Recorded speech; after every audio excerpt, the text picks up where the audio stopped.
Hello friends, আসসালামু আলাইকুম। আজকে রেসিপিতে স্বাগতম জানাচ্ছি। আজকে ঝটপট নতুন রাঁধুনিদের জন্য ভুনা রেসিপি নিয়ে চলে আসলাম।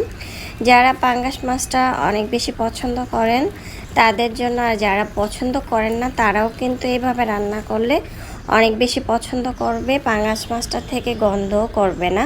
তার কথা না, রেসিপি শুরু করছি। প্রথমে এখানে পাঙ্গাস মাছগুলো ভালোভাবে ধুয়ে পরিষ্কার করে নিয়েছি। তারপরে টমেটো কুচি 2টি, তারপরে কাঁচামরিচ কুচি, পেঁয়াজ কুচি 1 কাপের মতো, আদা রসুন 1 টেবিল চামচ করে দিয়েছি। আর এখানে কিছু গুঁড়া মশলা দিচ্ছি। হলুদের গুঁড়া 1 চামচ, মরিচের গুঁড়া 1 চামচ, ধনিয়ার গুঁড়া 1 চামচ, জিরার গুঁড়া 1 চামচ, পরিমাণ মতো লবণ, তেল দিয়েছি প্রায় 4 চামচের মতো। এখন হাতের সাহায্যে ভালোভাবে মেখে নিচ্ছি। মরিচের গুঁড়াটা আমি একটু বেশি পরিমাণ দিয়েছি, কারণ মরিচের গুঁড়াটা ঝাল ঝাল হলে ভুনাটা খেতে কিন্তু অনেক বেশি ভালো লাগে। কাঁচামরিচ কুচি আমি 7-8টার মতো দিয়েছি। আবার মরিচের গুঁড়োও কিন্তু চামচটা ভর্তি করে 1 চামচ দিয়েছি।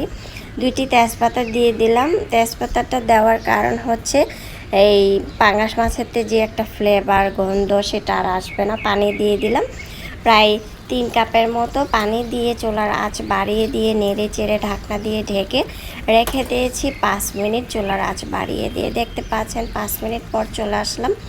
মাখা মাখা হয়ে গিয়েছে, ভুনা ভুনা হয়েছে। এই তরকারিটার থেকে মাংস রান্না করলে, গরুর মাংস রান্না করলে যেরকম একটি ফ্লেভার, সেম এরকম ফ্লেভার আসবে, এতটাই মজাদার। আর আমি কিন্তু রসুন কুচিও এখানে অ্যাড করেছি। চাইলে ভাজা জিরার গুঁড়া দিয়ে, ধনেপাতা কুচি দিয়ে এটা আমি উঠিয়ে নিয়েছি। এখন বাটিতে পরিবেশন করে নিয়েছি। মাশাআল্লাহ, দেখতে যেমন সুন্দর হয়েছে, খেতেও কিন্তু আলহামদুলিল্লাহ।